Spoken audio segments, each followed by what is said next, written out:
அடுத்து வரக்கூடிய 7 நாள் 12 ராசிக்காரர்களுக்கு எப்படி இருக்க போகுது? அந்த வகையில் காலபுருஷ சக்கரத்தில் 2வது ராசியாக வலம் வரக்கூடிய சுக்கிர பகவானை ராசி அதிபதியாக கொண்ட ரிஷப ராசி அன்பர்களே, உங்களுக்கு எப்படி இருக்க போகுது? அதை தெரிஞ்சுக்கிறதுக்கு முன்னாடி நம்ம சேனலில் பார்க்கக்கூடிய ரிஷப ராசி அன்பர்களே, நீங்கள் இந்த ஒரு வீடியோ பதிவு பார்க்கக்கூடிய ஒரு தருணத்தில் ஒரு தெய்வத்துடைய ஒரு நாமத்தை சொல்லி இந்த பதிவை தொடங்கலாங்க. உங்களுடைய ராசிக்கு அதிபதி யார் அப்படின்னா சுக்கிர பகவானுங்க.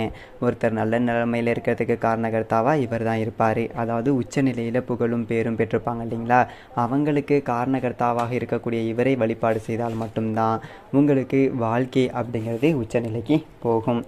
ஓம் சுக்கிர பகவானே போற்றி போற்றி இவங்களுடைய நாமத்தை 3 முறை சொல்லி இந்த வீடியோ பதிவை தொடர்ந்து பாருங்கள்.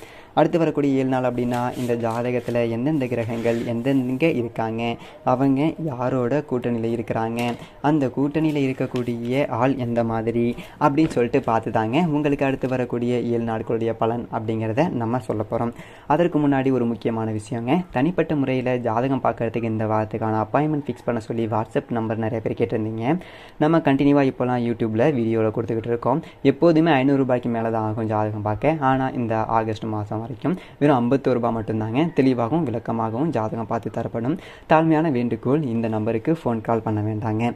ஜஸ்ட் உங்கள் வாட்ஸ்அப்பில் இருந்து மெசேஜ் அனுப்பினாலே போதும், உங்களுக்கு தேவையான அனைத்து டீட்டெயிலையும் நம்ம டீமில் இருக்கிறவங்க கொடுத்துருவாங்க. அப்பாயின்மெண்ட் டேட் மற்றும் டைம் ஃபிக்ஸ் பண்ணதுக்கு பிறகு எந்த நேரத்தில் நான் உங்களுக்கு கால் பண்ணி அந்த ஜாதகத்தை பார்த்து பலன்கள் அப்படிங்கிறத சொல்லிடுவாங்க. ஜஸ்ட்டு நீங்கள் வாட்ஸ்அப்பில் மெசேஜ் மட்டும் பண்ணாலே போதும், உங்களுக்கு டீட்டெயில் அப்படிங்கிறத சொல்லிடுவாங்க. அப்புறம் நிறைய பேர் கேட்குறாங்க எவ்வளோ நேரம் ஆகும்னு. ஃபஸ்ட்டு நாம் ஜாதக கட்டத்தை பார்த்து ஜனன கால அடிப்படையில் பலன்கள் சொல்லிடுவோம். அதற்கு பிறகு இப்போ இருக்கக்கூடிய கிரகங்கள் அடிப்படையிலையும் பலன்கள் சொல்லிடுவோம். அதற்கப்புறமா உங்களுக்கு இருக்கக்கூடிய சந்தேகங்கள் கேள்விகளை நீங்கள் கேட்கலாம். கடைசியாக எளிமையான பரிகாரங்கள் சொல்லிடுவோம். இதில் இருந்தே உங்களுக்கு எல்லா டீட்டெயிலும் கிடச்சிரும். கடைசியில் ஜாதகம் இல்லைனாலும் ஜஸ்ட்டு பிறந்த தேதி, நேரம், பிறந்த இடம் மட்டும் சொன்னாலே போதுங்க, நாங்களே ஜாதகத்தை பார்த்து சொல்லிவிடுவோங்க. ஜஸ்ட் வாட்ஸ்அப்பில் ஒரு மெசேஜ் மட்டும் பண்ணுங்கள். சரி, வாங்க வீடியோக்குள்ளே போகலாம். ரிஷபராசி அன்பர்களே, அதாவது கார்த்திகையில் 2ஆம் பாதம், 3ஆம் பாதம், 4ஆம் பாதம், ரோஹிணி நட்சத்திரம், மிருகசீரிஷம் நட்சத்திரத்தில் 1ஆம் பாதம், 2ஆம் பாதம், இந்த நட்சத்திரங்களுடைய ஆளுமை பெற்றவர் தான் பொதுவாக நம்மளுடைய ரிஷபராசி அப்படின்னு சொல்லிட்டு சொல்லுவோம். உங்களை பொறுத்த வரைக்கும் கிரக நிலைகள் அப்படின்னு சொல்லிட்டு கேட்டிங்க அப்படின்னா ராசியில் குரு பகவானும் செவ்வாய் பகவானும் கூட்டணிங்க. குரு அப்படின்னா சுபகிரகம், செவ்வாய் பகவான் அப்படிங்கிறவர் பூமிக்காரகன். பூமி சம்பந்தப்பட்ட பிரச்சனைகளுக்கு இவருடைய அனுகிரகம் இருந்தால் மட்டும்தான் நம்மளால் சொத்து அப்படிங்கிறது சேர்க்க முடியும், ஒரு சொத்தை வாங்க முடியும், விற்க முடியும். இவங்க 2 பேரும் கூட்டணியில் இருக்கிறாங்க. அடுத்ததாக தைரிய வீரிய ஸ்தானத்தில் சூரிய பகவான், அதாவது நவகிரகங்களோட முதல்வன். அதே போல் புத்திக்கு அதிபதியாக விளங்கக்கூடிய புதன் பகவான் வக்ரகதியிலையும் உங்களுடைய ராசிக்கு அதிபதியான சுக்கிர பகவானும் கூட்டணியில் அமர்ந்திருக்கிறாங்க. 3 பேருமே தைரிய வீரிய ஸ்தானத்தில் கூட்டணியில் இருக்கிறாங்க. அடுத்ததாக பஞ்சம ஸ்தானத்தில் கேது பகவான். இவர் யார் அப்படின்னா நிழல் கிரகம், பாம்பு கிரகம். அடுத்ததாக தொழில் ஸ்தானத்தில் சந்திர பகவானும் அதே போல் சனி பகவான் வந்துட்டு வக்ரகதியிலையும் கூட்டணியில் இருக்கிறாங்க. சனி பகவான் யார் அப்படின்னா கர்மகாரகன், ஆயுள் காரகன் அப்படி சொல்லிட்டு எல்லாருமே சொல்லுவோம் இல்லைங்களா, நீதிக்காரகனும் இவர் தாங்க. அப்போது சந்திர பகவானும் சனி பகவானும் கூட்டணி அப்படிங்கிறது தொழில் ஸ்தானத்தில் இருக்குது. இவரை தொடர்ந்து லாபஸ்தானத்தில் நிழல் கிரகமாக பாம்பு கிரகமான ராகு பகவான் அமர்ந்திருக்கிறாருங்க. இந்ததொரு அமைப்பை பொறுத்து ரிஷப ராசிக்கு அடுத்து வரக்கூடிய ஒரு 7 நாட்கள், முதல்ல ரிஷபம்னா யார், ரிஷப ராசியினுடைய ஒரு குணம் என்ன அப்படி சொல்லிட்டு பார்த்துடலாங்க. பாசத்துக்கு அடிமைங்க. ஆனால் மற்றவங்களுடைய கண்ணுக்கு இவங்க சுயநலவாதியாக இருப்பாங்க. ரத்தமே கொடுத்தாலும் சரி, கூட பிறந்தவங்களுக்கு சைலண்ட்டாக கொடுத்துட்டு போயிட்டே இருப்பாங்க. தன்னை நம்பி வந்த ஒரு வாழ்க்கை துணைக்கு உயிரையும் கொடுப்பாங்க. தன்னுடைய உயிரே போனாலும் சரிங்க, தன்னுடைய வாழ்க்கை துணைக்கு சிறிதளவும் துரோகம் அப்படின்னு நினைக்க மாட்டாங்க. ரொம்ப சின்ன வயசாக இருந்தாலும் ரிஷபராசியை பொறுத்த வரைக்கும் பெரியதொரு சுமைகளை தலையில் சுமந்துக்கிட்டு இருப்பாங்க. தன்னுடைய அண்ணனாலேயோ தங்கையாலேயோ அப்பாவாலேயோ நிற்க முடியாத ஒரு விஷயம், அதாவது மற்றவங்களால் ஒதுக்கப்பட்ட ஒரு இடத்துல நான் நின்று காமிக்கிறேன், என்னோடய அப்பாவுக்கு நான் கௌரவப்படுத்தணும் அப்படி சொல்லிட்டு நினைப்பாங்க.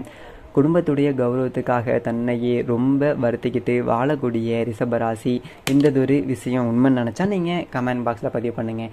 எவ்வளவோ ஒரு கஷ்டம் வெளியில் சொல்லவே முடியாது. முக்கியமாக இவங்களுடைய கஷ்டங்களை பகிர்ந்து கொள்ளக்கூட ஒரு ஆட்கள் அப்படிங்கிறது இருக்க மாட்டாங்க. இவங்களுடைய குமுறல் அப்படிங்கிறது இவங்களுக்கும் கடவுளுக்கும் மட்டும்தான் தெரியும். அட போடா என்னடா வாழ்க்கை இது அப்படின்னு இவங்க சில சமயம் யோசிப்பாங்க. அடடா இன்றைக்கி நம்ம வாழ்க்கை அப்படிங்கிறது நல்ல விதத்தில் அமைஞ்சிரும் அப்படின்னு சொல்லிட்டு இவங்க ஒரு 8 எடுத்து வச்சாங்கன்னு வச்சுக்கோங்களேன். இது கடவுள் லெவலுக்கு ஒரு 10 அடி அவங்களுக்கு கடவுள் பின்னாடி தள்ளியிருப்பார். இருந்தாலும் கடவுள் மீது ஒரு கோபம் அடைய மாட்டாங்க. நான் ஏதோ தப்பு பண்ணியிருக்கேன் போல அப்படின்னு சொல்லிட்டு யோசிச்சுக்கிட்டு வாழ்க்கையை நடத்தக்கூடிய ஒரு வெகுளியான ஒரு ரிஷபராசி அன்பர்களுக்கு அடுத்து வரக்கூடிய ஒரு 7 நாள் கடவுளுடைய அனுகிரகத்தினால நல்ல விதத்தில் அமைய போகுது அப்படின்னு சொல்லிட்டு சொல்லி இந்த வீடியோ பதிவை தொடங்கலாங்க. ரொம்ப அமைதியாக ரொம்ப அழுத்தத்தில் இருக்கக்கூடிய உங்களுக்கு கடவுள் அப்படிங்கிறவர் நல்லதொரு வாய்ப்புங்கிறத கொடுக்க போகிறாருங்க. கவலையை விடுங்க, கண்ணீரை தொடச்சிக்கோங்க. உங்களுக்காக நானும் கடவுள்கிட்ட மனசார வேண்டிக்கிறேன். ரிஷபராசி அன்பர்களுடைய துன்பங்களும் துயரங்களும் தூரம் போக கடவுளே அனுகிரகம் செய்வாருங்க. உங்களுடைய குலதெய்வ வழிபாடு அப்படிங்கிறது உங்களுடைய இஷ்ட தெய்வ வழிபாடும் உங்களுக்கு பலம் சேர்க்கும். அதனோட சேர்த்து சுக்கிர பகவானுடைய பலத்தையும் நாடுங்க. புரியுதுங்களா? ஸோ அது ஒரு பக்கம் இருக்கட்டுங்க. ரிஷபராசி நண்பர்களுக்கு இந்த ஒரு வாரம் அப்படிங்கிறது பிறருடைய பேச்சுக்கு மயங்கி செயல்பட வேண்டாங்க. ரிஷபராசியில் பலவிதமான சறுக்கல்களுக்கும் பலவிதமான தோல்விகளுக்கும் நீங்கள் மற்ற பேச்சை கேட்குறதா காரணமாக இருக்கும். நீங்கள் கரெக்டாக முடிவெடுப்பாங்க. ஆனால் யாருடைய ஒரு பேச்சையோ அவங்க கொஞ்சம் ஆளுமை செலுத்துவாங்க. ஏன்னா நீங்கள் கொஞ்சம் வளைஞ்சு கொடுக்கறதுனால தான் அவங்க தக்கான எகிரிக்கிட்டு இருப்பாங்க. ஸோ மற்றவங்களுடைய பேச்சை வந்துட்டு கேட்குற மாதிரி ஒரு இது பண்ணுங்க. பட் அவங்க பேச்சை கேட்காதீங்க. உங்களுடைய மனசுக்கு எதுன்னு சரின்னு படுதோ அதை மட்டும் செய்யுங்க. மயங்கிட்டீங்க அப்படின்னாக்க அது தவறான ஒரு பாதைக்கு இழுத்து சென்றோம். ஸோ நமக்கு தான் பொருள் இழப்போ இல்லை பொருளாதார இழப்போ ஏற்படும். முக்கியமாக உங்களுடைய இலக்கை விட்டு கவனம் சிதற வாய்ப்பு இருக்குது. முன்னாடியே சொன்ன பார்த்தீங்களா, மற்றவங்க பேச்சை கேட்டாலே எப்படி இருக்கும். இப்போ நீங்கள் வந்துட்டு இப்போ தொழில் செய்யணும்னு சொல்லிட்டு ஸ்டார்ட் பண்ணுறீங்க. இவங்க வந்துட்டு ஏன்டா இந்த தொழில் நான் செஞ்சேன், இதெல்லாம் பெருசாக அவனுக்கு கை கொடுக்காது, இதை போய் ஏன் பண்ணிக்கிட்டு இருக்க, அதை விட்டுட்டு நான் பண்ணுறேன் இதை நீ பண்ணு அப்படின்னு சொல்லிட்டு சொல்லுவாங்க. உடனே நம்ம என்ன பண்ணுவோம், நமக்கு வந்துட்டு அனுபவம் இல்லை, அதுதான் இப்போ ஃபஸ்ட்டு படி வச்சுருந்துருப்போம். ஓகேங்களா? ஸோ இவங்க சொல்கிறது சரியாக தான் இருக்குமோ அப்படின்னு சொல்லிட்டு வயசில் பெரியவங்க சரி சொல்கிறாங்க, அவங்க பேச்சை தட்ட முடியாதுன்னு சொல்லிட்டு அந்த ஒரு விஷயத்தை விட்டுட்டு இதுக்கு நம்ம போவோம் ஆரம்பிப்போம். அது என்ன செய்யும் அப்படின்னா கஷ்டத்தில் முடியும். ஆனால் நம்ம விட்டுட்டு வந்த அந்த தொழில் இருக்குது இல்லைங்களா, அதை வேற ஒருத்தவங்க எடுத்து செஞ்சு சக்ஸஸ் பண்ணியிருப்பாங்க. அப்போது திரும்பி பார்க்குறதுக்கு கூட நமக்கு நேரம் அப்படிங்கிறது இருக்காது. ஏன்னா நம்ம அந்தளவுக்கு இழந்து நின்றுருப்போம். ஸோ சொன்னதை ஒரு வழிபோக்கெல்லாம் போயிருப்போம்.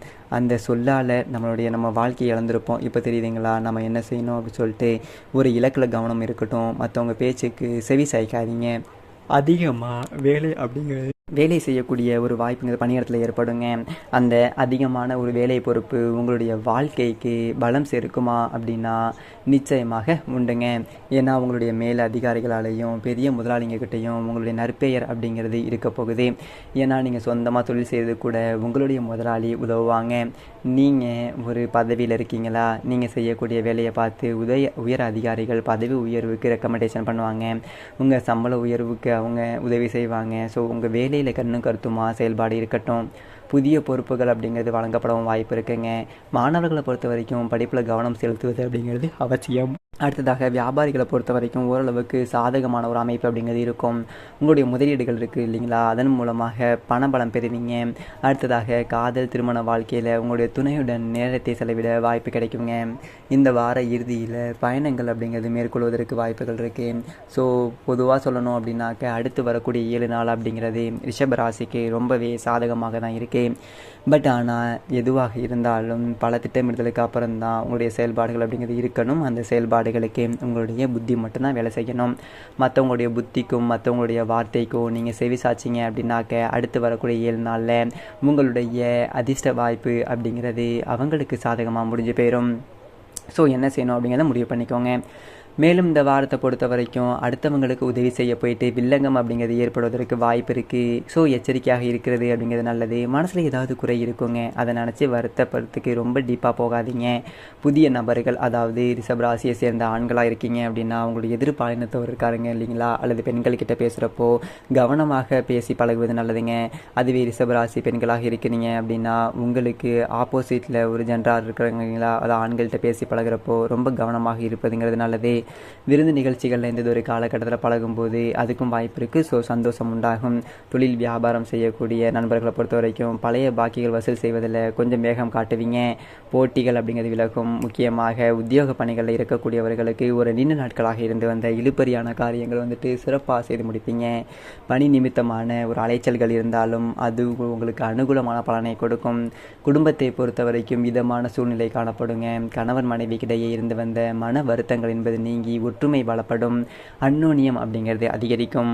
குழந்தைகள் மூலமாக மன நிம்மதிங்கிறது கிடைக்கும். உறவினர்கள் நண்பர்கள்ட்ட இருந்து வந்த மன கசப்புகள் அப்படிங்கிறது மாறும். அடுத்ததாக ரிஷபராசி பெண்களை பொறுத்த வரைக்கும் மற்றவங்களுக்கு வாக்கு கொடுக்குறப்போ ரொம்ப கவனமாக இருங்க. அந்த வாக்கை காப்பாற்றுவதற்கு ரொம்ப கஷ்டப்பட வேண்டியது இருக்கும். முடிஞ்ச அளவுக்கு வாக்கு கொடுக்காமல் இருக்கிறதே சிறப்புன்னு நான் சொல்லுவேன். கலைத்துறையில் இருக்கக்கூடிய அன்பர்களுக்கு எதிர்பார்த்த வாய்ப்புகள் சேரும். இதனைத் தொடர்ந்து அரசியல் துறையில் இருக்கக்கூடியவங்களுக்கு கூடுதலாக உழைக்க வேண்டியது இருக்கும். மேலே இடத்துல இருந்து உங்களுக்கு பதவிகள் அப்படிங்கிறது வரணும்னு நினச்சிங்கன்னா உங்களுடைய பணி சுமையை நீங்கள் கொஞ்சம் சுகமாக எடுத்துக்கணும். அடுத்ததாக மாணவர்களை பொறுத்த வரைக்கும் கல்வியில் வெற்றி பெற திட்டமிட்டு படிச்சிங்க அப்படின்னாக்கா வெற்றி உண்டு. சக மாணவர்கள் மூலமாக உங்களுக்கு நல்லதொரு உதவிகள் கிடைக்கும். அடுத்ததாக நட்சத்திர பலன்கள் பார்க்கும்போது கார்த்திகை 2ஆம் பாதம் 3ஆம் பாதம் 4ஆம் பாதம் இந்த நட்சத்திரத்தில் பிறந்தவங்களுக்கு அடுத்து வரக்கூடிய 7 நாட்கள் அப்படிங்கிறது கணவன் மனைவிக்கிடையே நெருக்கம் அப்படிங்கிறது அதிகரிக்கும். குடும்பத்தில் குதூகலம் அப்படிங்கிறது உண்டாகும். புதுசாக வண்டி வாகனம் வாங்குறது, இது இல்லை உங்களுக்கு பழைய வண்டி புதுப்பிக்கிறது, இந்த மாதிரியான பணிகள்லையும் ஈடுபடுவீங்க. பயணங்கள் மூலமாக சாதகமான பலன்கள் அப்படிங்கிறது வரும். குடும்பத்தில் சுப காரியங்கள் நடைபெறும். அடுத்ததாக ரோகிணி நட்சத்திரத்தில் பிறந்தவர்களுக்கு அடுத்து வரக்கூடிய 7 நாள் அப்படிங்கிறது உங்கள் வார்த்தைகளுக்கு மதிப்பு மரியாதை கூடும். தொலைதூர தகவல்கள் அப்படிங்கிறது நல்லதொரு தகவல்களாக சேரும். எதிர்பார்த்த பணமும் உங்கள் கைக்கு சேருங்க. ஒரு திறமைகள் அப்படிங்கிறது அதிகரிக்கும். ஒரு செயல்களுக்கு ஆதரவுங்கிறது கிடைக்கும். மனசில் தைரியமும் தன்னம்பிக்கையும் கூடக்கூடிய ஒரு அற்புதமான ஒரு நாட்களாக அடுத்து வரக்கூடிய 7 நாட்கள் அப்படிங்கிறது இருக்க போகுது. அடுத்ததாக மிருகசீரிஷம் நட்சத்திரத்தில் 1ஆம் பாதம் 2ஆம் பாதம் உங்களை பொறுத்த வரைக்கும் அடுத்து வரக்கூடிய 7 நாள் அப்படிங்கிறது செல்வ சேர்க்கை உண்டாக்கும். எந்ததொரு வேலையையும் செய்யுங்க, மன திருப்தியோடு செய்து முடிப்பீங்க.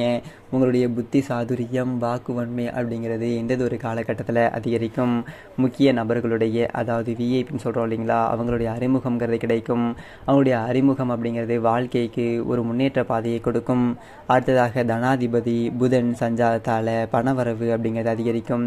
ஆக மொத்தத்தில் இந்த ரிஷபராசிக்கு அடுத்து வரக்கூடிய 7 நாட்கள் அப்படிங்கிறது நிறைய அதிர்ஷ்ட வாய்ப்புகளை கொண்டு சேர்த்துருக்கேன். ஸோ இதை பயன்படுத்திக்கோங்க. உங்களை பொறுத்த வரைக்கும் பரிகாரம் அப்படின்னு கேட்டிங்க அப்படின்னா வெள்ளிக்கிழமைகளில் நவகிரகத்தில் விட்டிருக்கக்கூடிய சுக்கிர பகவானுக்கு தீபம் ஏற்றி அர்ச்சனை செய்ய செல்வம் என்பது சேருங்க. மனசில் மகிழ்ச்சி அப்படிங்கிறது உண்டாகும். மேலும் உங்களை பொறுத்த வரைக்கும் அதிர்ஷ்டமான நேரம்னு கேட்டிங்க அப்படின்னாக்க நீல நிறம், அதிர்ஷ்டமான எண் 1 இவ்வளவுதாங்க. இதை மட்டும் ரிஷபராசிக்காரவங்க ஃபாலோ பண்ணிட்டீங்க அப்படின்னாக்க நிச்சயமாக அடுத்து வரக்கூடிய 7 நாளில் வெற்றி அப்படிங்கிறது உங்களுக்கு கண்டிப்பாக கிடைக்கும். பசுமாட்டினுடைய மடியில் கறந்த பாலில் கூட தூய்மை பார்க்க முடியாது. அந்தளவுக்கு தூய்மையான உள்ளம் கொண்ட ரிஷபராசிக்காரர்களே உங்களுடைய வாழ்க்கையில் நிறைய கஷ்டங்களும் கசப்புகளும் கலந்திருக்கு. அது எல்லாத்தையுமே மாற்றக்கூடிய விதத்தில் இந்த 7 நாள் அப்படிங்கிறது அமையும்னு சொல்லி கடவுளுடைய அனுகிரகம் உங்களுக்கு முழுசாக கிடைக்கும். இந்த வீடியோ பதிவை இதோட முழுசாக முடிச்சுக்கலாம். இந்த வீடியோ பிடிச்சிருந்துச்சு அப்படின்னாக்க நம்ம வீடியோக்கு லைக் பண்ணுங்கள், நம்ம சேனலை சப்ஸ்கிரைப் பண்ணுங்கள். மேலும் பிடிச்சிருந்தா உங்கள் ஃப்ரெண்ட்ஸ் அண்ட் ஃபேமிலிக்கு ஷேர் பண்ணுங்கள். இப்போதைக்கு பார்த்தீங்க அப்படின்னா பொது பலன்கள் தான் பேசியிருக்கோம். கூடிய விரைவில் வாட்ஸ்அப் நம்பர் உங்களுக்கு கொடுத்துருவாங்க. உங்கள் ஜாதகம் இப்போ கொஞ்சம்